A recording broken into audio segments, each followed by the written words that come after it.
Chaque lundi dans Smart Bourse, le dernier quart d'heure est consacré à notre correspondance américaine. Ce quart d'heure américain et Pierre-Yves Dugas qui nous accompagne depuis le début de cette saison, correspondant américain de Bismart. Bonjour et bienvenue Pierre-Yves.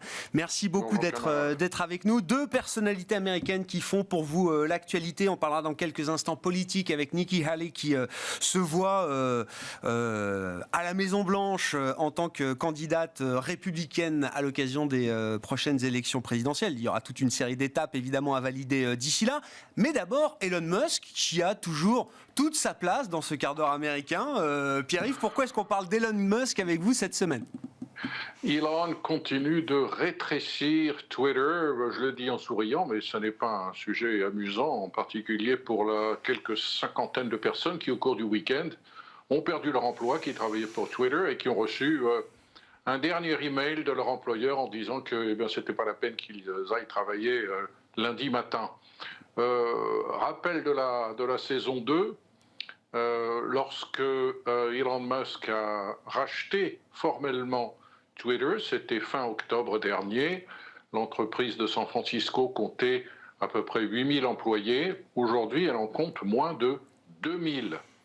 Donc un gros rétrécissement qui s'accompagne de pleurs et de grincements de dents et de vives critiques, mais qui pour le moment n'affecte nullement la détermination de Elon Musk de rétablir si ce n'est la profitabilité, en tout cas d'éviter que la société continue d'accumuler des pertes, puisque c'était une société quand même qui gagnait de l'argent une fois toutes les années bissextiles et qui, au moment où Elon Musk en a pris le contrôle, générait à peu près 4 millions de dollars de pertes tous les jours. L'objectif maintenant de Elon Musk est de ramener à la fin de l'année 0 perte en termes de cash flow pour l'année, mais sur la base d'un chiffre d'affaires de 3 milliards de dollars seulement. On se souvient qu'en 2021, Twitter avait quand même un chiffre d'affaires de plus de 5 milliards de dollars. Que s'est-il passé entre-temps ? Chute générale de la publicité numérique qui affecte toutes les sociétés qui dépendent de la publicité numérique, y compris les plus belles et les plus riches d'entre elles, Facebook et Google. Et puis aussi quelques clients qui, dans la tourmente, ont décidé d'attendre un petit peu avant de placer des publicités numériques sur la plateforme de Twitter, notamment au vu des critiques que l'on adresse à Elon Musk sur sa manière de faire des économies, sur la manière de filtrer le fake news et les autres conversations à tendance, entre guillemets, douteuse que les tweetos peuvent avoir. Bon, et puis l'autre actualité concernant Elon Musk, c'est la manière dont il joue le jeu des aides publiques de l'administration Biden. On sait qu'Elon Musk n'est pas un grand démocrate, il est plutôt dans le camp des républicains sur le plan politique. Néanmoins, il veut quand même pouvoir profiter justement de ce jeu d'aide publique très importante qui est mis en place par l'administration Biden. Et Elon Musk est un libertarien, mais c'est aussi un pragmatique. Et il a décidé d'aller à la soupe. Et alors là, pour le coup, il s'agit de Tesla, qui n'est pas une société qui lui appartient complètement. C'est une société cotée en bourse, donc il a des responsabilités à l'égard des autres actionnaires.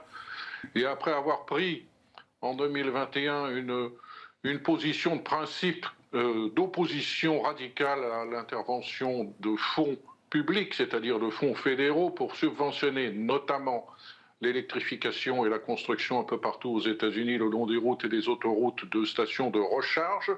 Finalement, Elon Musk s'est converti. Il est pour parce qu'il s'aperçoit qu'il peut pouvoir faire deux choses. D'abord, il va bénéficier de subventions fédérales pour étendre son réseau, un réseau qui est considérable et qui est largement considéré comme le réseau le plus fiable de tous les réseaux existants en matière de recharge automobile. Il y a plus de 18 000 stations un peu partout aux États-Unis. Et aussi, il va ouvrir ce réseau aux autres conducteurs de véhicules électriques qui ne sont pas de marque Tesla. Et ce faisant, il devient éligible aux subventions fédérales. Donc, une action pragmatique de la part de Elon Musk qui certainement va servir les intérêts à moyen et à court terme des actionnaires de Tesla qui en avaient bien besoin, mais qui quand même a bien rebondi depuis le début de l'année. Ouais. Effectivement, un Tesla qui fait partie des valeurs stars depuis le 1er janvier en termes de performance sur le marché américain. Pierre-Yves, La politique, évidemment, et on va très vite revenir dans une séquence politique intense et dure aux États-Unis dans la perspective des élections présidentielles et des investitures et démocrates et républicaines qu'il va falloir attribuer. À ce titre, le monde va découvrir, on la connaît déjà, Nikki Haley, qui veut être la candidate républicaine pour ces prochaines élections présidentielles. Ah oui, il faut absolument qu'on parle de Nikki Haley, c'est important parce que c'est la nouvelle femme à abattre pour les démocrates. Et j'étais sur le point de dire pour la presse démocrate, mais j'aurais fait un pléonasme. Juste un petit mot tout de même de Joe Biden. Il n'a pas annoncé officiellement qu'il allait se représenter, mais sa femme nous a clairement laissé entendre que Joe Biden avait l'intention de se représenter. Quant à Joe Biden lui-même, il a dit qu'il avait d'avoir l'intention de se présenter. Donc sur le fond, on sait qu'il va se représenter, mais il n'a peut-être pas politiquement intérêt à nous annoncer tout de suite qu'il va le faire. En tout cas, Nikki Haley, elle, a franchi le pas, 51 ans, ancienne gouverneure de l'État de Caroline du Sud, ancienne ambassadrice des États-Unis aux Nations Unies sous l'administration Trump. C'était donc quelqu'un qui a su travailler avec Donald Trump sans se disputer avec lui, ce qui suppose une grande capacité d'absorption de colère et de soubresaut nerveux. Nikki Haley qui aimerait bien briguer l'investiture de son parti, le Parti républicain, et qui naturellement est immédiatement critiqué par tout ce que la presse démocrate compte de personnalité éprise de la promotion du wokisme et du multiculturalisme, parce que Nikki Haley, c'est quelque chose qui est inadmissible quand on est woke, parce que c'est une femme et elle est beaucoup moins blanche que vous, Grégoire, et c'est une fille d'immigrants du Punjab, province indienne. C'est quelqu'un qui est à droite, mais qui ne verse pas dans le populisme le plus cru. C'est donc quelqu'un qui se démarque de Trump en essayant pour le moment de ne pas se mettre à dos les électeurs de Trump, car c'est le grand problème de toute personne qui sort du bois dans le camp républicain. Donald Trump, pour le moment, reste la personnalité la plus populaire au sein du pool électoral de gens qui ont l'intention de voter républicain. Le problème de Nikki Haley, il est double.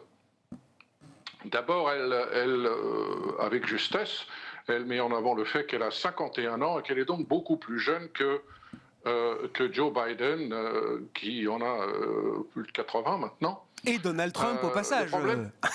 Elle est également plus jeune que Donald Trump, au passage. Elle est beaucoup plus jeune que Donald Trump, absolument. Seulement, elle est plus âgée que Ron DeSantis. Ron DeSantis, qui a 48 ans. Et qui est le gouverneur en place de l'État de Floride, qui est un État bien plus grand en termes de taille, de richesse et de population, et qui est un État également où la Constitution donne beaucoup plus de pouvoir au gouverneur que la Constitution de Caroline du Sud n'en donne au gouverneur de Caroline du Sud. Et Ron DeSantis est pour le moment le favori des experts. Ça n'empêche pas Nikki Haley de faire peur parce qu'elle coche un certain nombre de cases qui, a priori, sont favorables à tout ce qui est candidat démocrate. C'est une femme, elle n'est pas blanche, et elle sait très bien s'exprimer, et elle a des opinions très argumentées sur un certain nombre de sujets. Tenez, sur le sujet de l'âge, précisément, elle dit que au-delà de 70-75 ans, il faudrait faire passer un test aux candidats par la Maison-Blanche. Suivez mon regard. Un test d'aptitude, c'est ça. Elle est plutôt centriste, par ailleurs. Ouais. Et d'ailleurs, la question, alors je crois que ça a été le débat avec un anchorman vedette de CNN. Vous citiez l'âge de Ron DeSantis, 48 ans, Nikki Haley qui a 51 ans, 3 ans de différence. Est-ce que ça fait vraiment beaucoup de différence?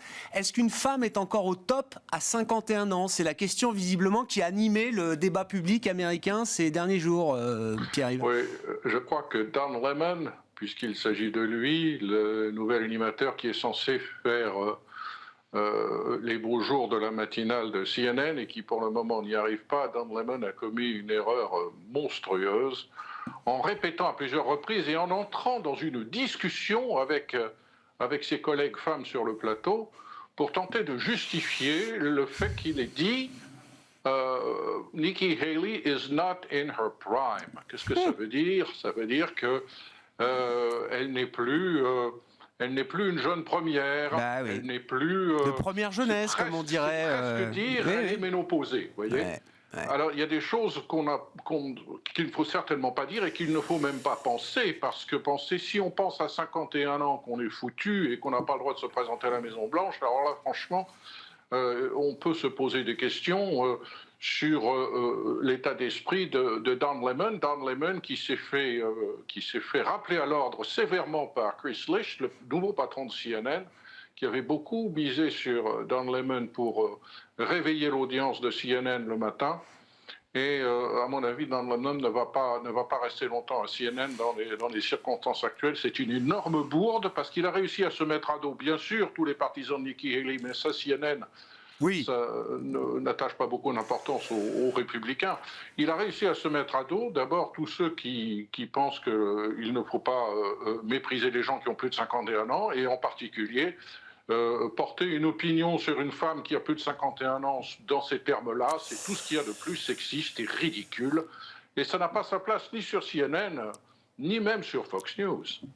Merci beaucoup Pierre-Yves. Pierre-Yves Dugas avec nous chaque lundi dans ce quart d'heure américain pour vous faire vivre la vie des affaires et la vie politique américaine.